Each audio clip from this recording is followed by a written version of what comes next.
15세기 종교개혁 이후에 영국은 엘리자베스 1세가 왕위에 오르게 됩니다.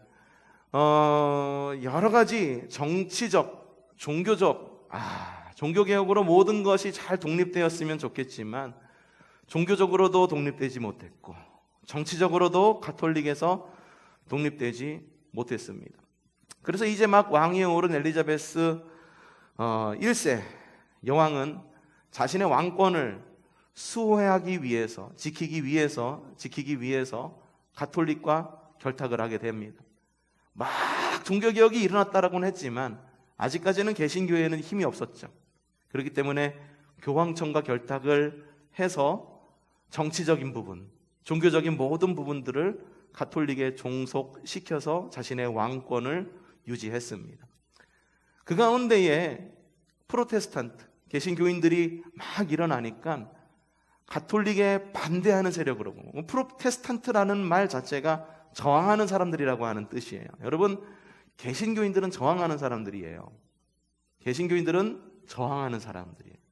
순응하는 사람들이 아니라 저항하는 사람들입니다. 비신앙에 저항하고, 그리고 기독교가 아닌 것에 저항하고, 정의롭지 않은 것에 저항하고, 묶여있는 고인물이 되는 것이 아니라 흐르는 물, 그것이 바로 프로테스탄트의 정신입니다. 개신교의 정신입니다. 그런 프로테스탄트가 막 치고 올라오니까 엘리자베스 여왕 1세 여왕이 프로테스탄트 성도들을 막 박해를 합니다. 그 가운데 일어난 것이 청교도 운동이에요. 야, 우리 이렇게 돼서는 안 된다. 정치적으로 이렇게 환난을 당하고 어려움을 겪고 있지만 그래도 우리 신앙만큼은 프로테스탄트답게 좀 저항 정신으로 잘못된 걸 좀 잘못됐다라고 이야기해야 되지 않겠느냐. 우리의 신앙이 조금 더 복음의 뿌리 내린 그런 신앙이 되어야 되지 않겠느냐라는 그런 마음에서 청교도 운동이 일어나게 됩니다. 버팁니다. 끝까지 버티려고 했지만 도무지 그 나라에서는 희망이 없다라고 생각을 하고 일부 청교도들이 메이플라워라고 하는 배를 타고, 그리고 또 다른 배를 타고 네덜란드로, 미국으로 망명길에 오르게 됩니다. 미국이라고 하는 나라가 세워지지 얼마 되지 않았어요. 세워지지도 않았죠. 당시에는 그냥 신대륙, 나라 이름도 없는 나라였지만, 이름도 없는 대륙이었지만 그냥 그곳을 향해 무작정 떠나게 되는 거예요. 메이플라워를 타고 떠난 수백 명의 사람들, 여러 그런 천신만고 끝에 기회의 땅 아메리카에 도착을 하게 됐는데 하필이면 그때가 겨울이었는지라 사람들이 많이 죽게 됩니다. 추위에 떨다 죽게 되고, 그리고 풍토병으로 죽게 되고, 곡식이 없어서 굶어 죽고, 야수의 공격으로 고통당하면서 죽게 되고, 그래서 대다수의 사람들이 죽게 되고 소수의 사람들만 남게 되면서 그 소수의 사람들이 그 다음 해에 봄을 맞이하게 됩니다.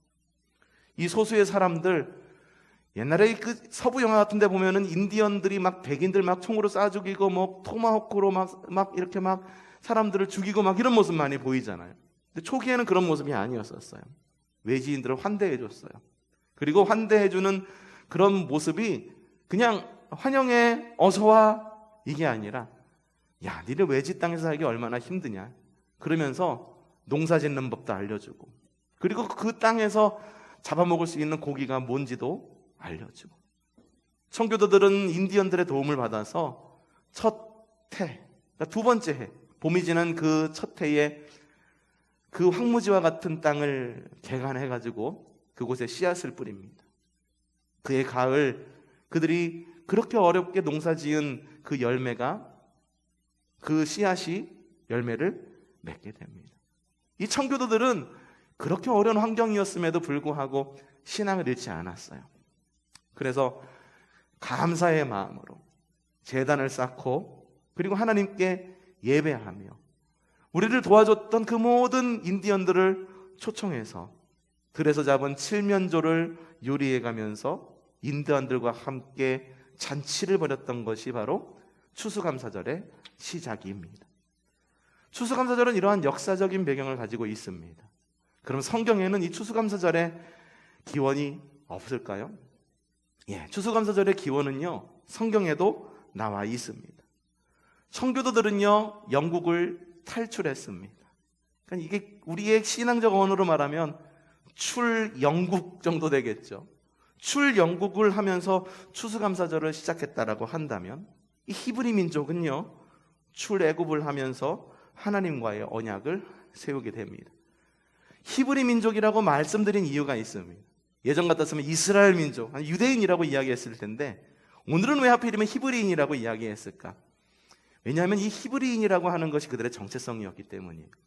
히브리인이라고 하는 이 히브리라고 하는 말은 강을 건너온 자라는 의미를 갖고 있습니다. 이게 어디서 온 거냐면은 아브라함이 하나님께서 명령하시잖아요. 너는 본토 친척 아버지의 집을 떠나라. 내가 내게 명령할 땅으로 가라라고 말을 했잖아요. 이때 아브라함이 유프라테스 강을 건너서 한 곳에 정착을 하게 됩니다.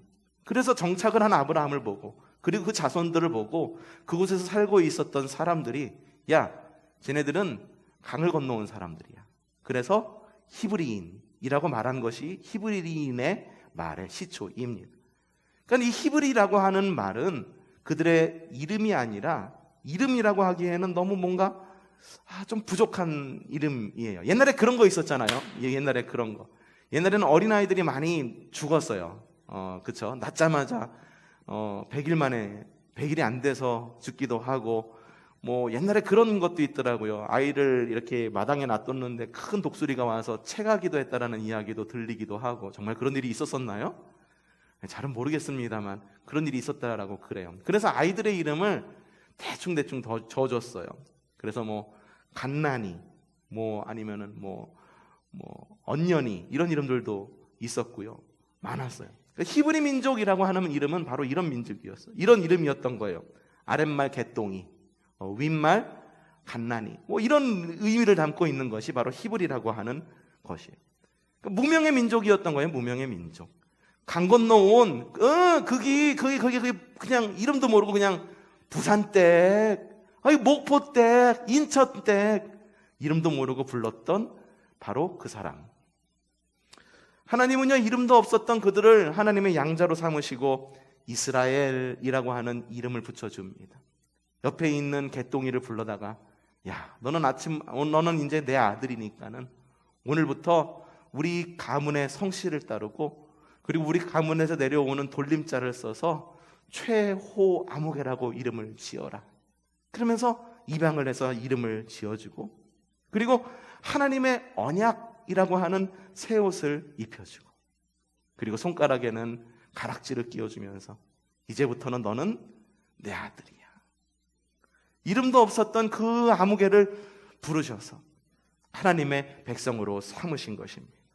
이후에 히브리 민족은 하나님께서 부르시고 양자를 삼아주신 것, 이름도 없었던 떠돌이 민족에게 이름 지어주시고 새 옷을 입혀주신 주님께 감사하며 절기와 제사를 지키게 되는데, 그 절기는 크게 3대 절기가 있었어요. 이게 명절법인데요, 크게 3대 절기가 있었는데, 첫 번째는 유월절, 두 번째는 장막절, 초막절이라기도 하고요, 세 번째는 칠칠절입니다. 유월절은 여러분들이 잘 알고 있듯이 출애굽을 할 당시에 하나님의 심판이 6월 담을 넘어갔다라는 의미에서 출애굽을 기억하는 절기가 6월절이고요. 장막절, 이거는 광야 가운데 40년 동안에 텐트 치면서 살았음에도 불구하고 텐트가 헤어지지 않고 하나님께서 먹여주시고 입혀주셨던 은혜를 기억하면서 지켰던 것이 바로 장막절이고요. 칠칠절은 가나안 땅에 들어갔는데 자신들이 먹던 그런 주식이 없었던지라 꺼끌꺼끌한 보리를 먹다가 하나님께서 드시어 그들의 주식의 재료인 밀을 주셨던 바로 그때를 기억하면서 지켰던, 하나님께서 주식을 주셨던 그때를 기억하면서 지켰던 것이 바로 칠칠절입니다. 77이 49. 그래서 칠칠절은 이후에 오순절이라고 하는 이 의미로도 좀 새롭게 불리기도 하기도 합니다. 이렇게 3대 절기를 지켰고요, 그리고 5대 제사를 드리게 됩니다. 번제라는 제사 있었어요. 번제는 헌신의 제사입니다. 모든 것을 태워드리듯이 나의 삶을 태워드리는 것이 번제였었습니다. 소제라는 것이 있었는데 이 소제는 번제와 함께 가난한 이들 혹은 하나님께서 우리에게 주신 것에 대한 감사의 의미로 곡식을 올려드리는 것이 바로 소제였었습니다. 화목제라는 게 있었는데 화목제는 하나님과 이웃, 하나님과 나, 그리고 나와 이웃 사이의 화해를 위한 제사가 바로 화목제사. 속죄제는 의도적인 죄를 회개하면서 드린 것이 속죄제였고, 속건제는 이웃에게 해를 입힌 것에 대해서 회개하며 이웃에게 배상을 하면서 드렸던 제사가 바로 속건제였었습니다. 명절법, 예배법 여러분 들으니까 어떻습니까? 다 기억하기, 야 이걸 다 어떻게 기억해? 열심히 적으시는 분들도 있기는 합니다만 한 번에 기억하기는 야 이게 쉽지 않아요. 우리 한국에 오래 살면서도 이게 무슨 명절인지 잘 모르는 외국인들도 있잖아요. 그것처럼 이게 익숙지 않다 할지라도, 기원과 풍습이 모두 다르다 할지라도 이 모든 명절과 예배법에는 명절법과 예배법에는 공통 분모가 있었는데 그게 뭐냐면 바로 감사라는 것입니다. 감사함으로 명절을 지켰어요. 우리도 그렇잖아요. 감사함으로 설날을 지키는 거잖아요. 감사함으로 추석 지키잖아요. 그래서 어떻습니까? 조상께 이렇게 제사도 드리는 집도 있고요. 그리고 사람들이 다 모여서, 가족들이 모여서 그동안에 어떻게 지냈는지 서로의 안부를 묻기도 하잖아요. 이스라엘 민족도 똑같았습니다. 하나님께 예배함에 있어서도 감사가 밑바탕이 되었던 거고, 하나님께서 주신 그 절기를 지키는 것에 있어서도 바로 감사가 기초가 되었다라고 하는 것입니다. 곧 히브리 민족의 정체성은 뭐냐 하면 예배와 감사, 그것이 바로 히브리 민족의 정체성을 만들어가는 가장 근본적인 바탕에 있었던 것입니다. 모든 예배의 기초가 뭡니까? 바로 감사였다라고 하는 것입니다. 여러분, 우리 가운데도 좀 예배 가운데 감사가 넘치기를 바랍니다. 뭐 감사헌금 많이 하세요, 뭐 헌신하세요, 그걸 말하는 게 아니에요. 예배에 나왔으면은 하나님에 대한 감사, 이웃에 대한 감사, 그리고 모든 환경에 대한 감사가 좀 넘쳐났으면 좋겠다라는 것을 말씀을 드리는 겁니다. 그것이 바로 우리의 예배의 기초가 되어야 합니다. 곧 예배는 곧 감사입니다. 히브리 민족의 절기와 제사, 곧 예배는요 감사의 삶으로 결단되었습니다. 그들이 절기를 지키고 하나님께 제사를 드렸다라고 그래서 그들의 환경이 극적으로 완전히 뭔가가 변화되었을까요? 아니죠. 여전히 악이 공존했습니다. 그들을 괴롭히던 이방 족속은 여전히 남아 있었고, 끊임없는 삶의 결단을 통해서 어제 했던 잘못을 회개하고 뉘우치고 오늘의 새로운 삶을 결단하면서 살았던 것이 바로 히브리인의 삶이었습니다. 청교도들은 어땠을까? 야, 와가지고선 인디언이 도와가지고선 이렇게 하나님께 제사 드리고 하나님께 예배 드리고, 그리고 그들 가운데에서 함께 잔치 한번 벌였다고 그래서 갑자기 그들이 풍요로운 삶을 살았을까요? 아니죠. 여전히 개척해야 할 땅과 환경이 그들에게 남아 있었습니다. 그럼에도 불구하고 광야와 황무지의 삶이었지만 삶으로 감사의 예배를 살아냈던 것이 히브리 민족이었었고, 감사의 열매를 맺혔던 것이 바로 청교도들이었다라고 하는 것입니다. 초대교회는 어땠을까요? 초대교회 역시 마찬가지였었습니다. 감사를 기반으로 하는 예배의 전통이 있었었는데 그게 뭐냐면 바로 성찬이라고 하는 것이었어요. 지금 우리가 여기 보면은 이쪽에는 이제 세례를 할 때 쓰이는 세례기가 있고, 이쪽에는 성찬을 할 때 쓰는 성찬기가 이렇게 놓여 있는데, 개신교에 남아 있는 두 가지 예전을 뜻하는 것이 바로 요 두 그릇들입니다. 근데 성찬한 지 너무 오래되었잖아요. 그렇죠? 떡을 떼는 거 코로나라고 그래갖고 떡을 떼고 이런 거 참 오래되었죠. 아쉽습니다. 왜 아쉽냐 하면은 이 성찬이라고 하는 것이 감사의 바탕을 둔 기독교 예전이기 때문입니다. 성찬이라고 하는 것은 헬라어로 유카리스트라고 이야기를 해요. 근데 유카리스트라는 말과 감사라고 하는 그리스어가 합쳐져서 은혜라는 말이, 은혜라고 하는 말, 곧 카리스라고 하는 말이 합쳐져서 생긴 말이 있는데, 그게 바로 유카리스티아라고 하는 단어이고, 이 유카리스티아라고 하는 단어는 감사라는 의미를 담고 있기 때문입니다. 그러니까 우리 안에 좀 모든 환경이 좀 개선되고 모든 환경이 좀 잘 풀려가지고 우리가 좀 성찬을 좀 했으면 좋겠다라는 마음이 너무 굴뚝같이 커요. 감사로 함께 음식을 나누고, 감사로 주님의 잔을 나누고, 많은 어려운 환경이라고 하지만 그 모든 환경을 이겨내는 감사가 차고도 넘치는 성찬.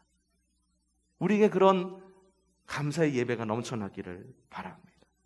예배 전에 불안한 마음, 불평하는 마음, 다툼, 미움이 있었습니까?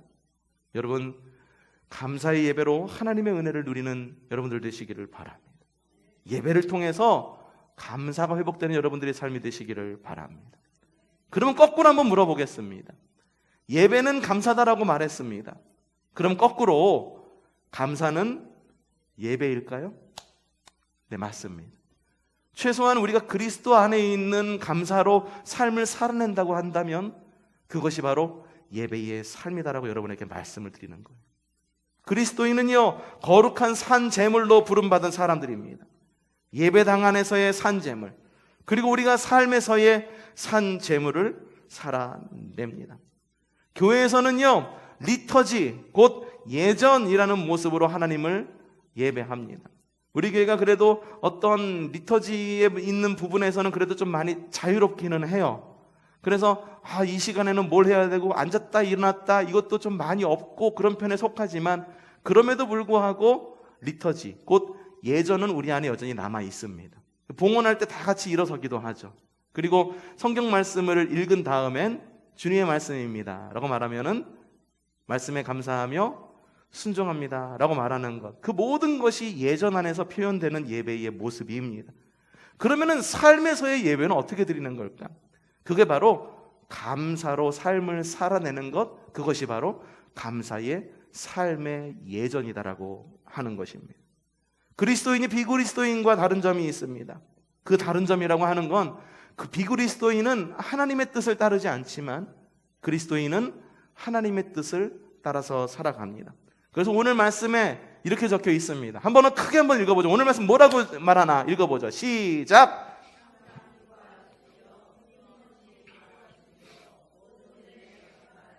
이것이 그리스도 예수 안에서 여러분에게 바라시는 누구의 뜻이라고요? 여러분, 하나님의 뜻을 발견하기를 원하십니까?